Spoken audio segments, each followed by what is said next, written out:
மோடி ஒரு மிக சிறந்த நம்பிக்கை துரோகி. அதுவும் மக்களை நம்ப வச்சு கெடுக்கிறதுல நம்பர் ஒன் ஆள் யாருன்னா மோடி தான். எதுக்காக இதை சொல்கிறோன்னா, 10 கால மோடியின் அரசாங்கம் அப்படின்னு ஆரம்பித்தாவே முன்னாடி வந்து நிற்கிறது என்னென்னா சிலிண்டர் தான். முதல்ல வந்து ஒரு உங்களுக்கு மானியம் கிடைக்கும், மானியம் டைரெக்டாக வந்து நுகர்வோருக்கே நான் கொடுக்குறேன் அப்படின்னு ஒரு பொய்யை சொல்லி கம்பெனிகளுக்கு மானியம் வந்து தவறுதலாக போகுது, அதனால் மக்களுக்கே டைரெக்டாக கொடுக்குறேன் அப்படின்னு ஒரு பொய்யை சொல்லி அப்படியே போடுற மாதிரி போட்டு இன்றைக்கி யாருக்குமே மானியம் கிடையாது. கிட்டத்தட்ட 1100 ரூபாய்க்கு சிலிண்டர் விற்றார். இப்போது 1.5 மாதம் காலமாக சிலிண்டருக்கு 200 ரூபா குறைச்சிருக்கிறாங்க, மறுபடியும் ஒரு 100 ரூபா குறைச்சிருக்கிறாங்க. எதுக்காக குறைச்சாங்க அப்படின்னா எலெக்ஷனுக்கு பக்கமாக வந்துருச்சு, அதனால் குறைச்சிருக்கிறாங்க. இதே மாதிரி 2019 எலெக்ஷன் வர்றதுக்கு ஒரு மாதத்துக்கு முன்னாடி இதே மாதிரி சிலிண்டர் விலையை குறைச்சாங்க, பெட்ரோல் டீசல் விலையும் குறைச்சாங்க. குறைக்கல, ஏற்றாமல் நிறுத்தினாங்க. இப்போ பெட்ரோல் டீசல் விலை கிட்டத்தட்ட ஓராண்டு காலமாகவே ஏற்றாமல் அப்படியே வச்சிருக்கிறாங்க. சொல்லப்போனால் மோடி அரசாங்கம் மக்களோட வயிற்றில் அடிச்சிச்சு அப்படிங்கிறது உண்மை. ஏன்னா எல்லாரும் சமைச்சு சாப்பிட்றதே கேஸ் சிலிண்டர் தான். இன்னைக்கு வில்லேஜில் முதல் கொண்டு யாரும் விறகடுப்பில் சமைக்கிறது கிடையாது, எல்லாரும் கேஸ் சிலிண்டரில் தான். அப்போது சாப்பிட்றதுக்கு மெயின் நெருப்பு வயிற்றுலேயே அடிச்சுட்டு அப்படி நரேந்திர மோடி அரசு. அடுத்தது பெட்ரோல் அண்ட் டீசல் இமாலய உயர்வு, அளவுக்கே அதிகமாக நம்ம எதிர்பார்க்காத அளவுக்கு பெட்ரோல் டீசலை ரொம்ப உயர்த்திட்டாங்க. கிட்டத்தட்ட 100 ரூபாயை ரெண்டும் தாண்டிருச்சுன்னே சொல்லலாம்.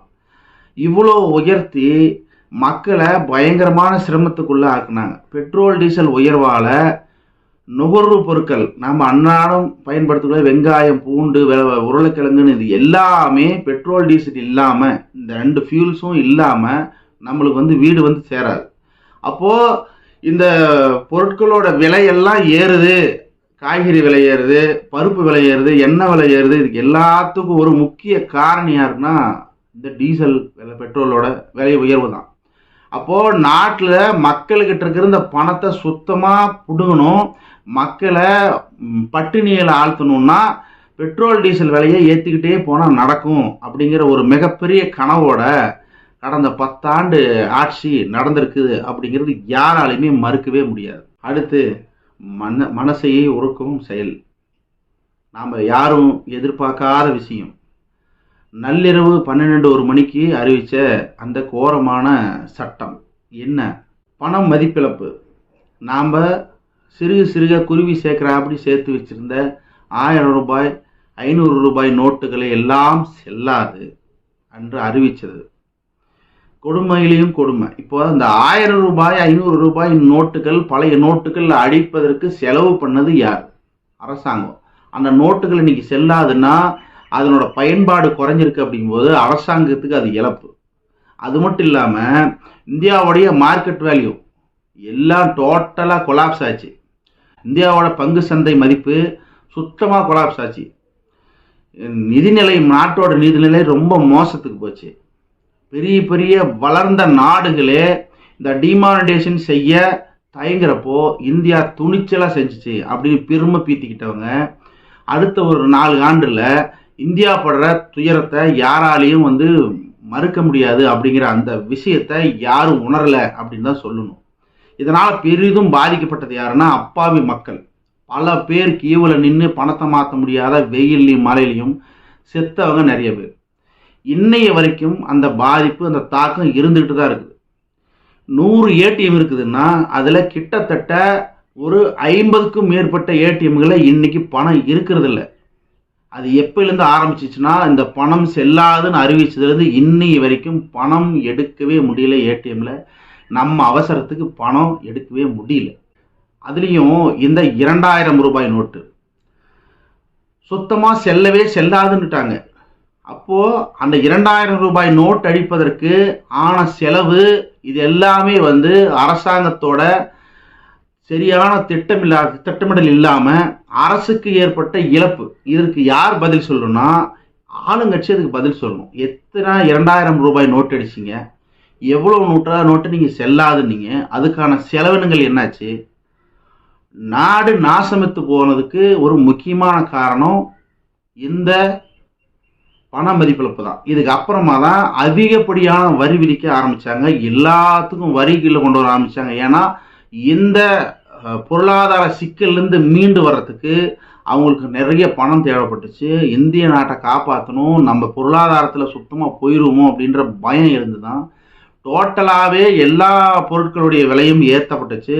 முடிஞ்ச வரைக்கும் மக்களோட பாக்கெட்லேருந்து டைரெக்டாக பணம் எடுக்க என்னென்ன வழியோ எல்லா வழியும் செஞ்சாங்க. அடுத்து ரஃபேல் ஊழல். ரஃபேல் ஊழல்னே சொல்ல முடியாது. ரஃபேல் இந்தியாவுக்கு பொக்கிஷம். பாகிஸ்தானிட்டிருந்து அண்டை நாடுகளிலிருந்து இந்தியாவை பாதுகாப்பதற்காக நவீனமான ஒரு போர்க்கருவி அப்படின்னு, அந்த போர் விமானம் அப்படின்லாம் சொன்னாங்க. இந்திய நாட்டுக்கு நீங்கள் பாதுகாப்பு தான் செய்கிறீங்க அப்படின்னா இந்திய நாட்டோடைய இராணுவ சட்டங்களை திருத்துவதற்கு காரணம் என்ன?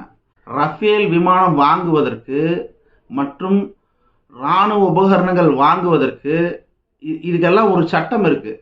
இவங்க தான் போய் பேசணும், இவங்க கிட்ட தான் வாங்கணும், இடையில இடைத்தரகர் இருக்கக்கூடாது அப்படிங்கிற சட்டமே இருக்கு. இந்த சட்டத்தை கொஞ்சம் லூஸ் பண்ணி விட்டாங்க. இடைத்தரகர் இருக்கலான்னு கொண்டு வந்தாங்க. இடைத்தரகர்கள் இருந்தால் அங்கே ஒரு ரேட்டு இங்கே ஒரு ரேட்டு வச்சு இந்திய நாட்டோடைய பணம், அதுவும் அரசாங்கத்தோடைய பாதுகாப்புக்கு தேவைப்படுகிற பணத்தை தேவையில்லாத ஒரு மணி லாண்டரிங் போகும், ஒரு கையாடலாகும், இடையில இருக்கிறவன் திம்பான் அப்படிங்கிறதுனால அது செய்யப்பட்ட சட்டம். அந்த சட்டத்தை லூஸ் பண்ணிவிட்டு அதன் மூலிமா பல ஆயிரம் கோடி இடைத்தரகர்கள் சாப்பிட்டாங்க. இந்த விஷயம் பிரான்ஸ் அரசாங்கம் கண்டுபிடிச்சி, பிரான்ஸ் அரசாங்கம் இது ஊழல் நடந்திருக்கு அப்படின்னு இன்னை வரைக்கும் பிரான்ஸில் கோர்ட்டில் ஜட்ஜு நான் இதை விடமாட்டேன் அப்படின்னு சொல்லி ஹோம் மினிஸ்டருக்கு லெட்டர் மேலே லெட்டராக போட்டுருக்குறாங்க. ஆனால் இங்கே இருக்கிற ஹோம் மினிஸ்டர் அதுக்கு அந்த அலுவலகம் அதுக்கு ஒத்துழைக்க மாட்டேங்குது. பிரான்ஸ் அரசாங்கம் விசாரிக்குது, அங்கே இருக்கிற ரஃபேலை விசாரிக்குது, ரஃபேலுக்கு யார் இடைத்தரகராக நின்னாங்க அப்படிங்கிறதெல்லாம் விசாரிக்குது. ஆனால் இந்தியாவில் இந்த நிதியமைச்சகம் என்ன சொல்லுது அப்படின்னா, ரஃபேலோடைய ரேட்டு நம்ம சொல்ல முடியாது, ரஃபேலோட எந்த ஒரு விஷயமும் வெளியில் பப்ளிக்காக சொல்ல முடியாது, அது நாட்டுக்கே பாதுகாப்பு இல்லாத போயிடும் அப்படின்னு சொல்லுது. உச்சநீதிமன்றம் கேட்குது, ரஃபேலோட கோப்புகளை கொடுங்க அப்படின்னு கேட்குது. கேட்கும்போது ரொம்ப அசால்ட்டுத்தனமா, உலகிலேயே இது வரைக்கும் யாரும் இந்த மாதிரி ஒரு பதிலை எந்த நாட்டிலையுமே சொல்லியிருக்க மாட்டாங்க. அவ்வளோ பெரிய புத்திசாலிகள் நம்ம நாட்டில் தான் இருக்கிறாங்க. என்ன தெரியுமா? கோப்புகள் தொலைந்து போச்சு, ரஃபேல் பற்றின விவரங்கள், ரஃபேல் ஒப்பந்த கோப்புகள் தொலைஞ்சு போச்சுன்னு சர்வ சாதாரணமாக அந்த நிர்மலா சீதாராமன் சொன்னாங்க. இந்தியாவை பெருமைப்பட வச்சாங்க நிர்மலா சீதாராமன். அடுத்தது செபி என்ற பங்குச்சந்தை ஒரு மோசடி. சித்ரா ராமகிருஷ்ணன் உங்களுக்கு எத்தனை பேருக்கு தெரியும்னு தெரியல. நம்ம மக்கள் நோயே என்ன தெரியுமா? மறதி தான். ஸோ அந்த மறதியிலிருந்து நீங்கள் வெளிப்படணுன்றது தான் எங்களுடைய நோக்கமே.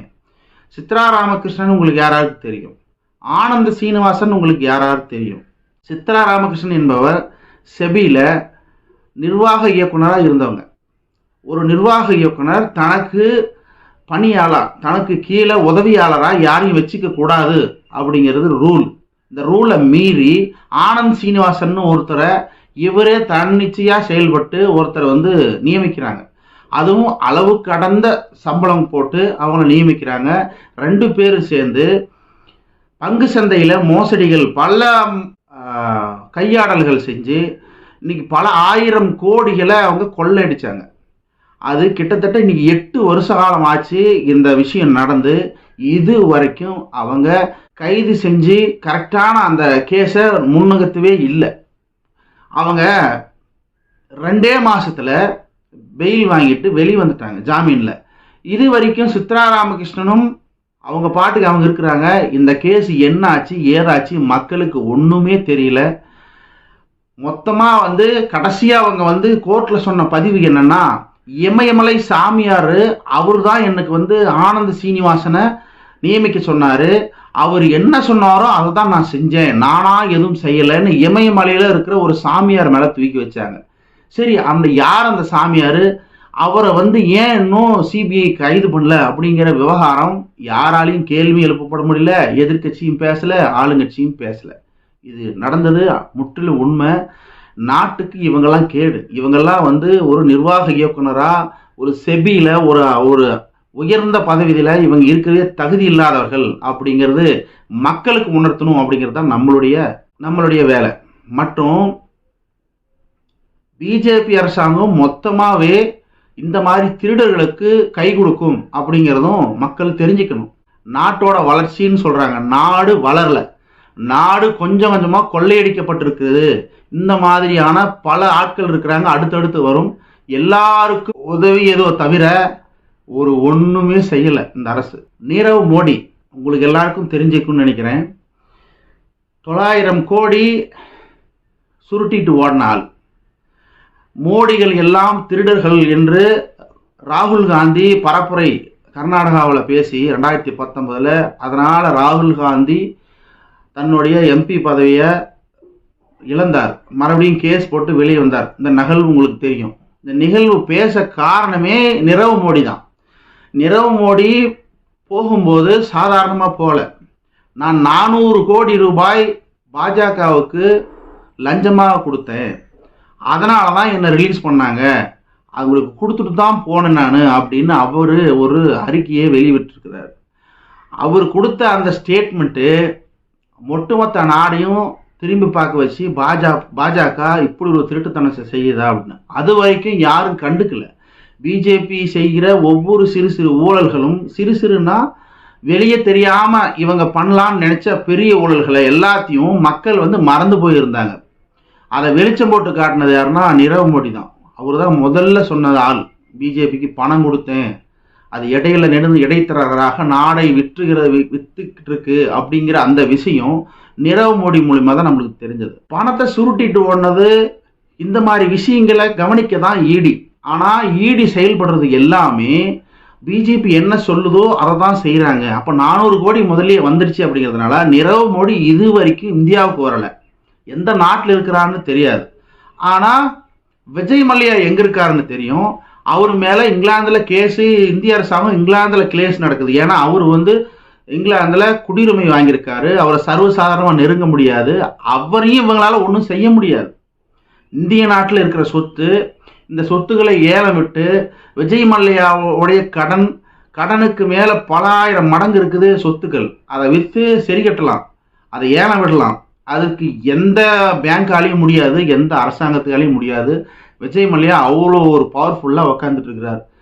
இப்போ செய்வதே அறியாம ஒரு தெம்பு திராணியட்ட முதுகெலும்பு இல்லாம தான் ஒரு அரசாங்கம் எதுன்னா நம்ம நரேந்திர மோடி அரசாங்கம் தான். ஆனா இவங்க 56 இன்ச்சு சுற்றளவு மார்பு கொண்ட மாவீரன் மோடி அப்படின்னு இவங்கள புகழ்ந்துக்கிறாங்களே தவிர இவங்களால ஒண்ணுமே பண்ண முடியாது. அடுத்து அதானிக்கு ஆதரவாக பல நிறுவனங்கள் மோசடிகள், பல விஷயங்கள்ல அதானிக்கு சட்டத்தையே மாற்றியது.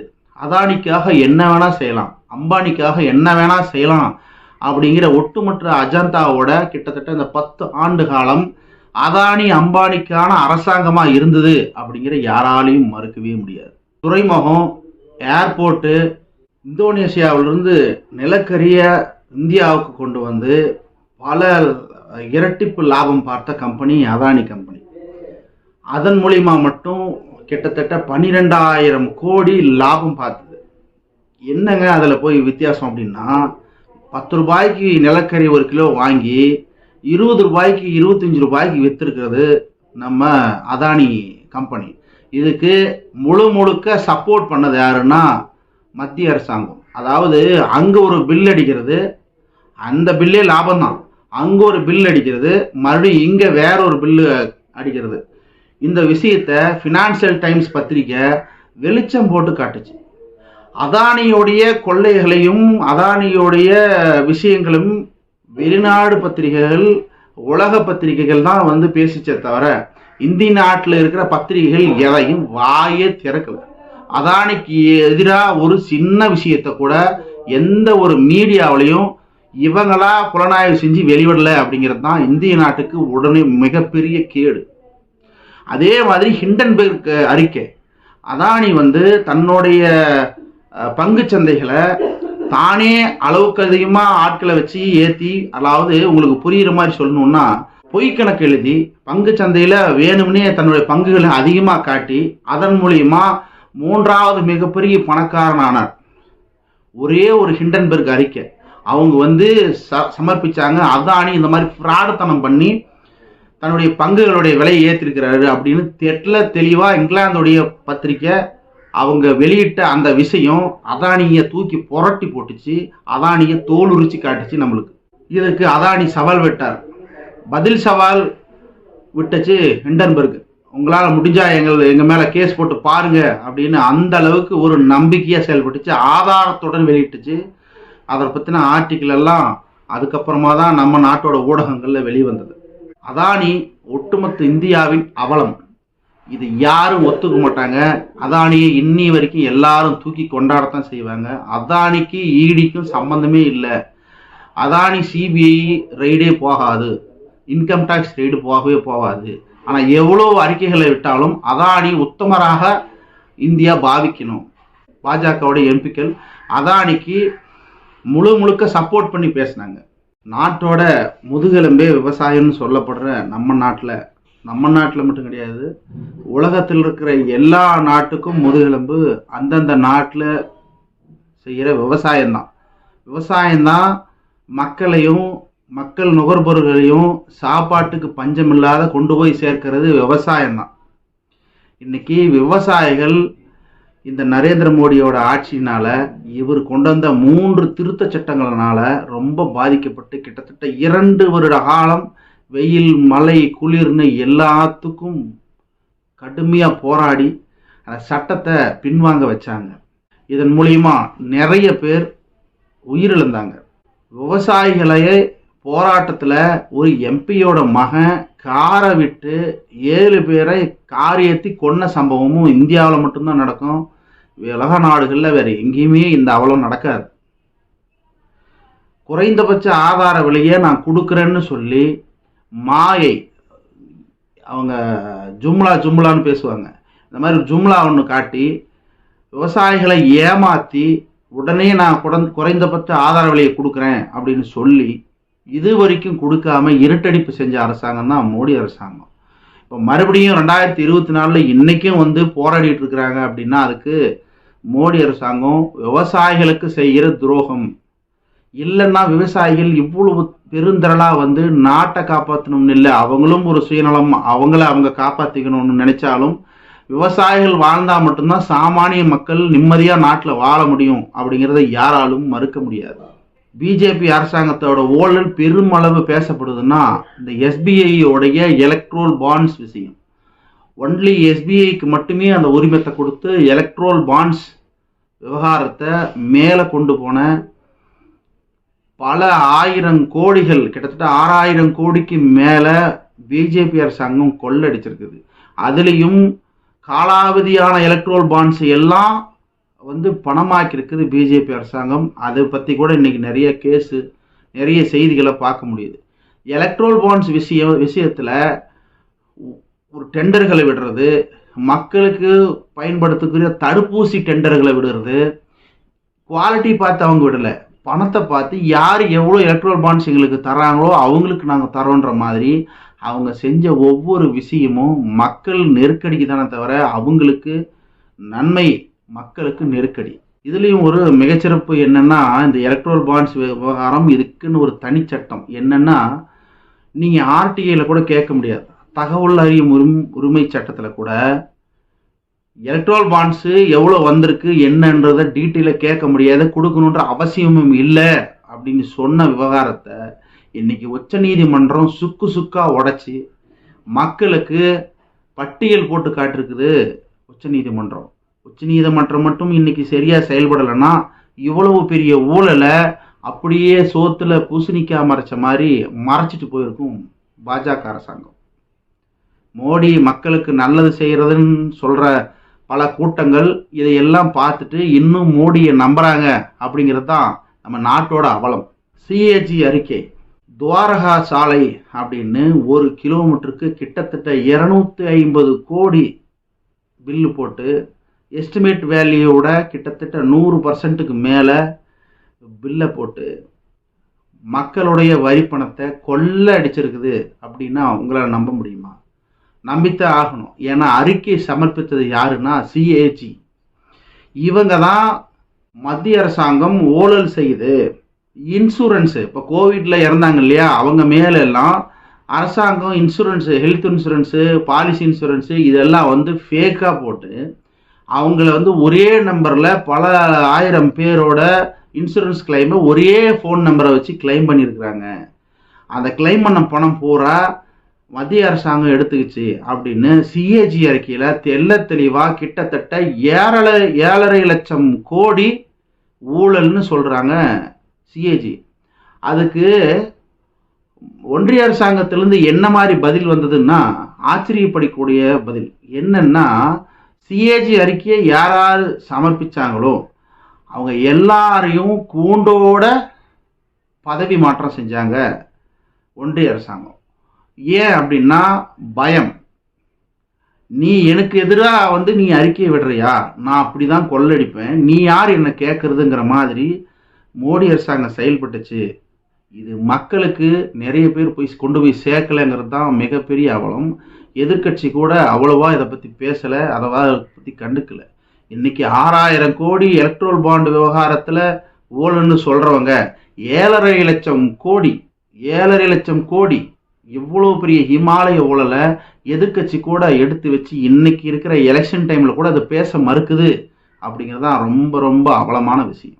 நாம் எல்லாரும் நம்பி இருக்கிற ஒரே ஒரு ஆணையம் தேர்தல் ஆணையம்.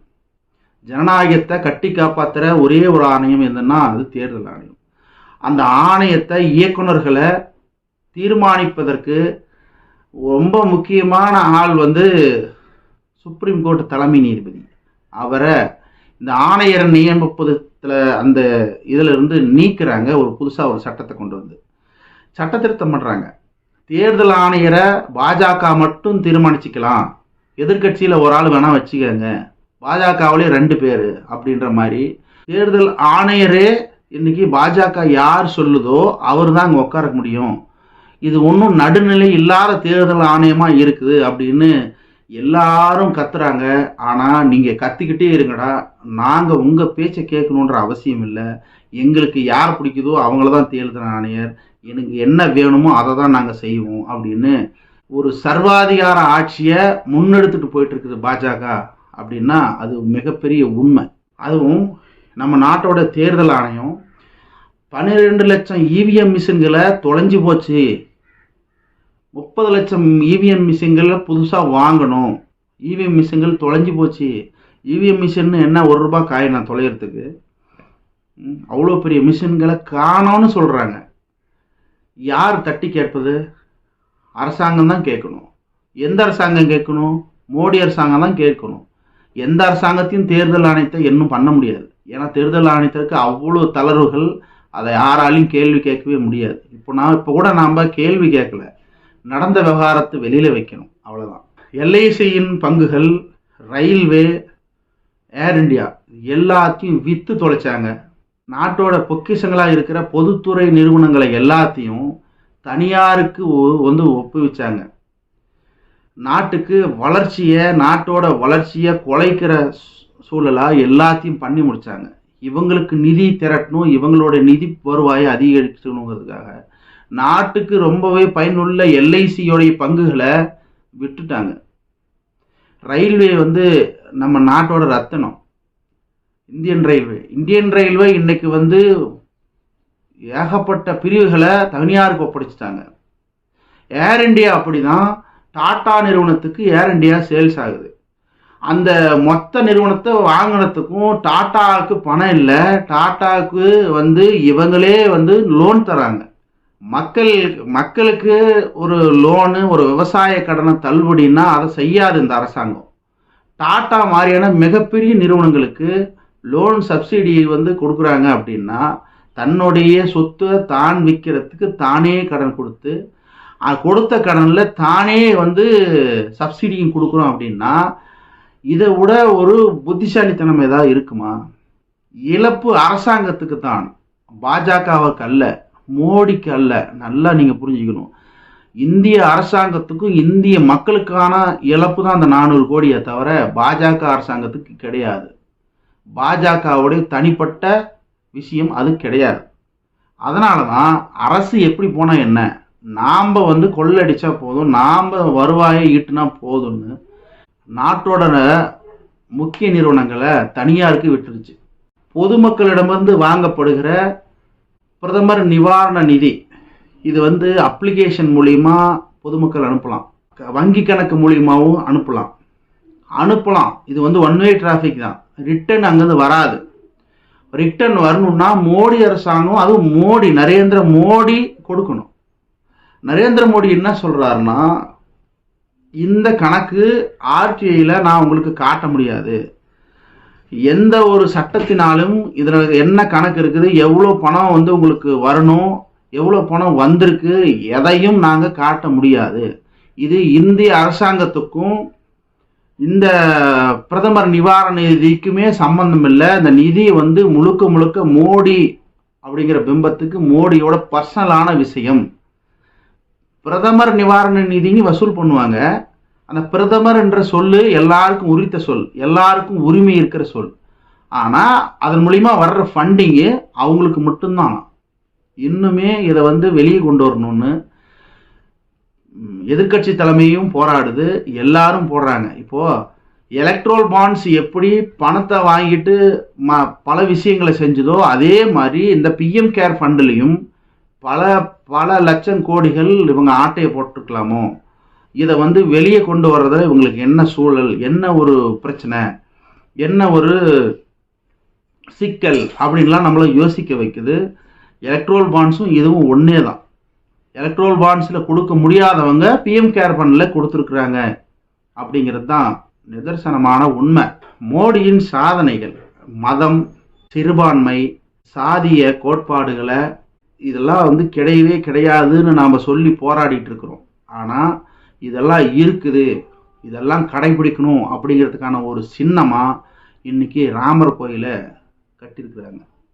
ராமர் கோயிலை கட்டினதுனால மதம், சாதி இதெல்லாம் காப்பாற்றப்பட்டிருக்குது அப்படின்னு அவங்க சொல்கிற விஷயம், தாழ்த்தப்பட்டவர்களை வெளியே நிறுத்தி, எந்த மாதிரி தாழ்த்தப்பட்டவர்கள், அந்த தாழ்த்தப்பட்டவர்கள் தலித்துகள், மலைவாசிகள், இவங்களை உள்ளேயே வரக்கூடாது. ராம்நாத் கோவிந்த் முன்னாள் குடியரசுத் தலைவர் ராம்நாத் கோவிந்த் அடிக்கல் நாட்ட போறாரு. அடிக்கல் நாட்டுக்கு போன ராம்நாத் கோவிந்தை உள்ளே விடாமல் வெளியே நிறுத்துறாங்க. அவர் மரத்தடியில் ஹோமம் வளர்த்தி சாமி கும்பிட்டு போறார். உள்ளே போகலை, உள்ளே அனுமதிக்கலை. ராம்நாத் கோவிந்த் அதுக்கப்புறம் மறுபடியும் ராமர் கோயில் பக்கமே திரும்பி பார்க்கல. இன்னைக்கு இருக்கிற திரௌபதி முர்மு இப்போ ராம்நாத் கோவிந்தை கூப்பிட்டுட்டு வெளியே நிற்க வச்சுட்டோம். அது ரொம்ப பேசு பொருளாச்சு. அதனால திரௌபதி முர்மு கூப்பிடாமே விட்டுறலாம் அப்படின்னு அவங்களுக்கு அழைப்பு விழல, வர வேண்டான்னு சொல்லிட்டாங்க. அவங்களும் போகலை. நாட்டோட குடியரசுத் தலைவி, சொல்ல போனா அவங்க தான் முதல் குடிமகளும் கூட. ஒரு மலைவாசியாக இருக்கிற அவங்க, கணவர் இழந்தவங்க, அவங்க அவலம்னு சொல்லி அவங்க வரக்கூடாதுன்னு சொல்லி தடுத்துருக்குறாங்க.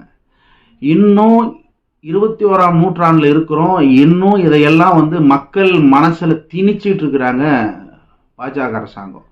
இன்னைக்கு தென்னிந்தியா வளர்ந்த ஒரு இந்தியாவாக மாறி இருக்குது. வட இந்தியா இன்னுமே கிட்டத்தட்ட 30 ஆண்டு காலத்துக்கு பின்னாடி பின்தங்கி தான் இருக்குது. மக்கள் அறிவற்ற போய் கிடக்குறாங்க. இன்னும் கடவுளை நம்பிக்கிட்டு, கடவுளை நம்பலாம், ஆனால் கடவுளே நம்பிக்கையாக இருக்கிறாங்க அப்படிங்கிறது தான் ரொம்ப ரொம்ப ரொம்ப கேவலமான விஷயம். இன்னும் செருப்பு போட முடியல ஒரு பெண்ணால். பொது குடியிருப்புகளுக்கு உள்ளே பூந்து போகும்போது செருப்பு போட்டுட்டு போகக்கூடாதுன்ற ஒரு எழுதப்படாத சட்டங்கள்லாம் இன்னும் அங்கே இருக்குது அப்படிங்கிறது ரொம்பவே ரொம்பவே மனசை உருக்கும் செயலாக இருக்குது. இதுக்கு காரணம் சாட்சாத் மோடி தான். ராமர் கோயில் தாழ்த்தப்பட்டவருக்கான கேடு மிகவும் முக்கியமான விஷயம். இதில் தமிழ்நாட்டுக்கு மிகப்பெரிய பங்கு இருக்குது. சிஏஏ, ஜிஎஸ்டி, நீட், இது மூணும் கொண்டு வந்ததுக்கு ஒரு முக்கிய காரணம், மக்களவையில் தமிழ்நாட்டோடைய 11 எம்பிக்கள் ஓட்டு போட்டு, இன்னும் தெளிவாக சொல்ல போனால் நரேந்திர மோடிக்கு பல்ல காட்டி எடப்பாடி பழனிசாமி மக்களுக்கு விஷத்தை கொடுத்துருக்கிறாரு. குடியுரிமை சட்டத்தை திருத்தத்தை கொண்டு வந்த நரேந்திர மோடிக்கு முழு ஆதரவு கொடுத்துட்டு இன்னைக்கு பிஜேபிக்கு எதிராக இருக்கிறோம், செஞ்சதெல்லாம் செஞ்சுட்டு இன்னைக்கு ஒண்ணுமே தெரியாத மாதிரி இருக்கிற எடப்பாடி பழனிசாமி அவர்கள் மக்களுக்கு செய்த துரோகத்திற்கு ஒவ்வொன்றுக்கும் துணை போனாங்க இவங்களுடைய எம்பிக்கள். அதன் மூலியமா இன்னைக்கு விளைவு சிஏஏ இன்னைக்கு சட்டமா வந்துருச்சு. பல பேர் இதனால பாதிக்கப்படுறாங்க, பல பேர் போராட்டத்தில் மூழ்கி இருக்கிறாங்க. இவங்க 11 பேர் மட்டும் ஓட்டு போடாம இருந்திருந்தால் கண்டிப்பா சிஏஏ வந்திருக்காது. ஆனா அதை செய்ய மறுத்தது அதிமுக அப்படிங்கிறத யாராலையும் இல்லைன்னு சொல்ல முடியாது. தமிழ்நாடு மட்டும் இல்ல, பாஜக ஆளாத பல மாநிலங்கள்ல இருக்கிற பிரச்சனைகள் தான் இது. ஆளவே முடியல இந்த மாநிலத்தை அப்படின்னு முடிவு பண்ற பாஜக அந்த மாநிலத்திற்கு தங்களுடைய ஆட்களை ஆளுநரா நியமிச்சு எந்த ஒரு வேலையையும் எந்த ஒரு சட்ட திருத்தத்தையும் எதுக்குமே கையெழுத்து போடாம மாநில அரசாங்கத்தை மண்டியிட செஞ்சு மாநில அரசாங்கத்தை செயல்படாம கட்டி போட்டு அவங்களுடைய திட்டங்களுக்கு ஒத்துழைக்காம மாநில அரசின் மேல் மக்களுக்கு ஒரு அதிருப்தியை கொண்டு வர மாதிரி செய்யறாங்க. நாம இப்போ ஸ்டாலின் ஒரு விஷயத்தை செய்யலைன்னா ஸ்டாலின் தான் வைப்போம். ஆளுநர் கேட்கறதுக்கு நம்மளுக்கு உரிமையும் இல்லை, நாம கேட்க வேண்டிய அவசியமும் இல்லை. இப்படி ஒவ்வொரு மாநிலத்தோடைய ஜனநாயகத்தையும் உருக்குலைக்கிறது பாஜக. இதன் மூலியமா அடுத்தடுத்த தேர்தல்கள்ல மக்கள்கிட்ட அவநம்பிக்கையை கொண்டு போய் மாநில அரசின் மேல இவங்க நம்பிக்கையானவர்களா இவங்களை காட்டிக்கிட்டு ஒவ்வொரு மாநிலமா இவங்க சூறையாடிட்டு வந்தாங்க அப்படின்னா அது யாராலையும் மறுக்க முடியாது. இன்னைக்கு தமிழ்நாட்டோட கேவலம் எதுன்னா ஆளுநர் RN ரவி தான்.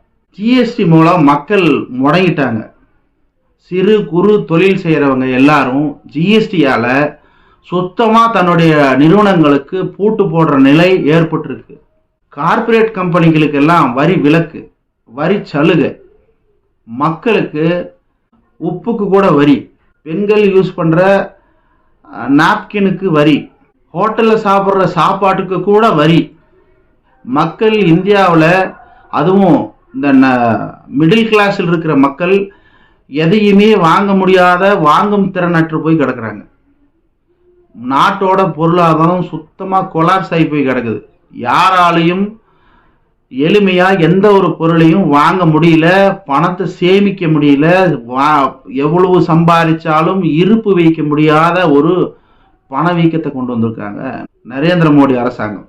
நபர் ஒன்றுக்கு 15 லட்சம் ரூபாய் கருப்பு பணத்தை மீட்டு போடுறேன்னு சொன்ன நரேந்திர மோடி ஆண்டுக்கு 2 லட்சம் பேருக்கு நான் வேலை கொடுப்பேன், மக்களுக்கான வேலையை நான் உறுதி செய்வேன்னு சொன்ன நரேந்திர மோடி நாட்டை வல்லரசாக்குறேன் அப்படின்னு இவங்க போட்ட ஜும்லா பொய்.